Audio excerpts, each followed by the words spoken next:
அனைவருக்கும் அன்பு வணக்கம். கெமிஸ்ட்ரி இன் எவ்ரிடே லைஃப்ல பிற எரிபொருள் வாயுக்கள் அதர் கேசஸ் அப்படிங்கறத நம்ம பார்க்க போறோம்.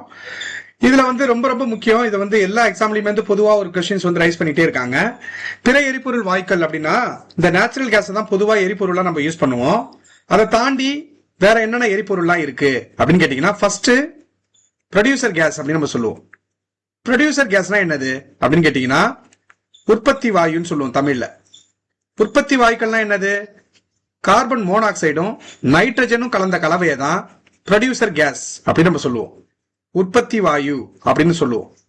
உற்பத்தி வாயுனா கார்பன் மோனாக்சைடும் CO பிளஸ் நைட்ரஜன் கலந்த கலவையை ப்ரொடியூசர் கேஸ் அப்படின்னு நம்ம சொல்லுவோம். அடுத்து பாத்தீங்கன்னா வாட்டர் கேஸ், நீராவி வாயு அப்படின்னு சொல்லுவோம், இல்ல நீர் வாயு அப்படின்னு நம்ம சொல்லுவோம். இதுக்கு இன்னொரு பேரு சின் கேஸ் அப்படின்னு சொல்லுவோம். சிந்தசிஸ் கேஸ், அதாவது தமிழ்ல தொகுப்பு வாயு அப்படின்னு சொல்லுவாங்க.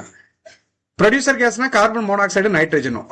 வாட்டர் கேஸ் அப்படின்னா கார்பன் மோனாக்சைடும் ஹைட்ரஜனும் கலந்த கலவைய வாட்டர் கேஸ் அப்படின்னு சொல்லுவோம். அடுத்து தேர்ட் கோல் கேஸ், நிலக்கரி வாயு அப்படின்னு சொல்லுவோம். கோல் கேஸ்னா என்னது அப்படின்னு கேட்டீங்கன்னா, கார்பன் மோனாக்சைடு, மீத்தேன், அப்புறம் ஹைட்ரஜன் கலந்த கலவைய நிலக்கரி வாயு அப்படின்னு நம்ம சொல்லுவோம். ஹைட்ரஜன் கலந்த கலவைய கோல் கேஸ் அப்படின்னு நம்ம சொல்லுவோம். அண்ட் ஃபைனலி பயோகேஸ், உயிரி வாயு அப்படின்னு நம்ம சொல்லுவோம். உயிரி வாயுனா என்ன அர்த்தம் அப்படின்னு கேட்டீங்கன்னா, மீத்தேன் பிளஸ் கார்பன்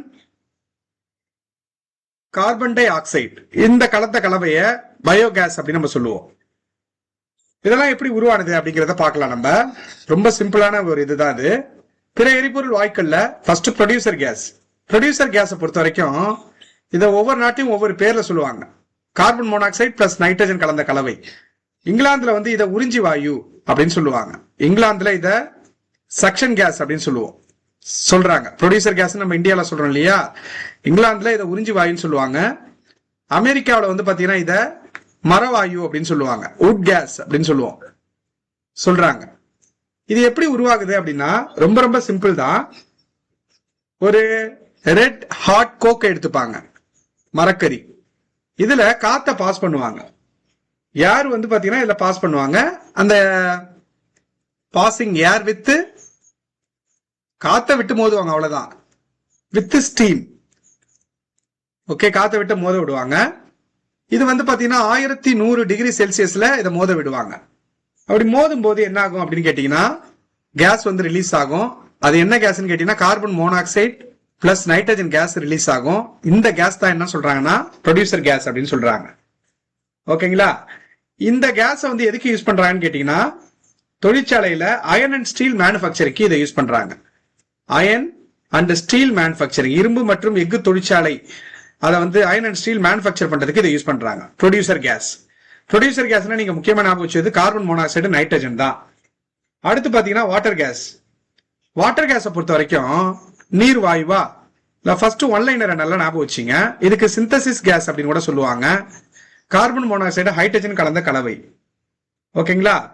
இதை என்ன பண்ணுவாங்க அப்படின்னா, இந்த கோக் இருக்குல்ல, அந்த கல்கரி அப்படின்னு சொல்லுவாங்க. அந்த கல்கரியில 1000 டிகிரி செல்சியஸ்ல ஹீட் பண்ணும்போது, ஓகேங்களா, அதாவது கோக் கரிய அதுல என்ன பண்ணுவாங்கன்னா வாட்டர் வேப்பர், தண்ணியை ஆட் பண்ணுவாங்க. தண்ணியை ஆட் பண்ணி 1000 டிகிரி செல்சியஸ்ல அதை கொதிக்க வைக்கும் போது, இல்ல அதை வச்சு ஹீட் பண்ணும்போது கார்பன் மோனாக்சைடும் ஹைட்ரஜனும் கிடைக்கும். இதான் பாத்தீங்கன்னா என்ன சொல்றோம்னு கேட்டீங்கன்னா வாட்டர் கேஸ் சொல்றோம். வாட்டர் கேஸ்னா நிலக்கரியோ இல்ல கல்கரியோ ஏதோ ஒண்ணு கார்பனை தண்ணி ஊத்தி அதுல மிக்ஸ் பண்ணி 1000 டிகிரி செல்சியஸ்ல ஹீட் பண்ணா கார்பன் மோனாக்சைடும் ஹைட்ரஜன் கிடைக்குது. இந்த வாட்டர் கேஸுக்கு இன்னொரு பேரு சிந்தசிஸ் கேஸ் அப்படின்னு நம்ம சொல்றோம். ஓகேங்களா? அடுத்து கோல் கேஸ், நிலக்கரி வாயு. இதுல நீங்க ஒரே ஒரு வார்த்தை மட்டும் ஞாபகம் வச்சுக்கணும். நிலக்கரி வாயு அப்படிங்கிறது இது எப்படி கிடைக்குது அப்படின்னு கேட்டீங்கன்னா, இந்த நிலக்கரி இருக்குல்ல, நிலக்கரி இந்த நிலக்கரியை சிதைத்து வடிப்பதன் மூலம் இது கிடைக்கும். அது என்ன சிதைத்து வடிப்பது அப்படின்னா இங்கிலீஷ்ல டிஸ்ட்ரக்டிவ் டிஸ்டிலேஷன் அப்படின்னு சொல்லுவாங்க. டிஸ்ட்ரக்டிவ் டிஸ்டிலேஷன், சிதைத்து வடித்தல் அப்படின்னா டிஸ்ட்ரக்டிவ் டிஸ்டிலேஷன் சொல்லுவாங்க. அப்படிதான் இதை கிடைக்குது. அப்படின்னா என்னன்னா, கோலை வந்து காத்தே இல்லாம ஹீட் பண்ணா அது பேரு destructive distillation. Heating of coal in the absence of air, காத்தே விடாம கோலை ஹீட் பண்றாங்கன்னா அந்த மெத்தடுக்கு பேரு டிஸ்ட்ரக்டிவ் டிஸ்டிலேஷன். சிதைத்து வடிப்பதல் என்றால் கோலை நிலக்கரிய ஹீட் பண்ணுவாங்க, ஆனா காத்தே இல்லாம ஹீட் பண்ணி ஒரு கேஸ் வந்து ப்ரொடியூஸ் ஆகும். அது என்னென்ன கேஸ்லாம் வரும்னு கேட்டீங்கன்னா, நிலக்கரிய காத்தே இல்லாம ஹீட் பண்ணோம்னா கார்பன் மோனாக்சைடு, மீத்தேன், ஹைட்ரஜன் வந்து கிடைக்கும். இதுதான் வந்து நிலக்கரி வாயு அப்படின்னு சொல்லுவாங்க. புரியுதுங்களா? அண்ட் ஃபைனலா பயோகேஸ். பயோகேஸை பொறுத்த வரைக்கும் methane carbon dioxide mixture இருந்ததுன்னா அது உயிரி வாயுன்னு சொல்லுவாங்க. அதாவது இந்த எப்படி இது உருவாகுதுன்னா, தாவரம் மற்றும் விலங்குலாம் வந்து பாத்தீங்கன்னா கிட்டத்தட்ட 300 மில்லியன் வருஷத்துக்கு முன்னாடி என்ன ஆகும் அப்படின்னு கேட்டீங்கன்னா, தாவரம் மற்றும் விலங்குகள் அது வந்து சிதைவுற்று ஒரு கேஸ் வந்து உருவாகும். அதுதான் பயோகேஸ். தாவரம் மற்றும் விலங்குகள் டீகம்போஸ் ஆகி உருவாகிற கேஸ் தான் பயோகேஸ். பயோகேஸ்னா அதுல மீத்தேனும் கார்பன் டை ஆக்சைடு இருக்கும். அவ்வளவுதான். இது ரொம்ப ரொம்ப முக்கியம். எக்ஸாமுக்கு கரெக்டா ஞாபகம் வச்சுங்க. பிற எரிபொருள் வாயுக்கள் அப்படிங்கிறது உற்பத்தி வாயு அப்படின்னா carbon monoxide, nitrogen. Water gas carbon monoxide, hydrogen. நிலக்கரி வாயுனா carbon monoxide, methane plus hydrogen இருந்ததுன்னா அது நிலக்கரி வாயு. இதை ஈஸியா ஞாபகம் வச்சுக்கலாம். கோல் அப்படிங்கிறது ஒரு ஹைட்ரோ கார்பன் தானே, ஹைட்ரோ கார்பன் தானே. இப்ப ஹைட்ரஜன் கார்பன் அதோட ஆக்சைடு வந்து சேர்ந்திருக்கு, கார்பன் மோனாக்சைடு பிளஸ் மீத்தேன். இப்ப கோல் கேஸ் இப்படி ஞாபகம் வச்சுங்க, உங்களுக்கு ஈஸியா இருக்கும்.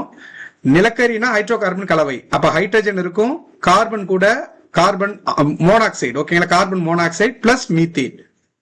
ஓகேங்களா, ஹைட்ரஜன் கார்பன் வந்துருச்சு, கார்பன்னா இங்க கார்பன் மோனாக்சைடு பிளஸ் மீத்தேன் இருந்தா அது கோல் கேஸ். பயோகேஸ்னா மீத்தேனும் கார்பன் டை ஆக்சைடு இருந்தா அது பயோகேஸ். இதெல்லாம் எப்படி உருவானுச்சுன்னு சொன்னா, நிலக்கரி மட்டும் எப்படி உருவாகுதுன்னு கேட்டா டிஸ்ட்ரக்டிவ் டிஸ்டிலேஷன் அப்படின்னு சொல்லுவாங்க. இது வந்து ஆக்சுவலா வரணும். டிஸ்ட்ரக்டிவ் டிஸ்டிலேஷன் சிதைத்து வடிப்பதல். சிதைத்து வடிப்பது என்றால் கோலை வந்து காத்தே இல்லாம ஹீட் பண்ணி ஒரு கேஸ் உருவாகும்னா அதுதான் நிலக்கரி வாயு அப்படின்னு சொல்லுவோம். ஓகேங்களா, நன்றி, வணக்கம். ஏதாச்சும் டவுட் இருந்தா கமெண்ட் பண்ணுங்க. அதுக்கப்புறம் கண்டினியூவேஷன் வந்து பாத்தீங்கன்னா கோல் அப்படின்னு சொல்லிட்டு போட்டிருப்பேன், பார்ட் 2 அப்படின்னு போட்டிருப்பேன். அதை முன்னாடியே போட்டுட்டேன், பெண்டிங்ல விட்டுட்டேன்.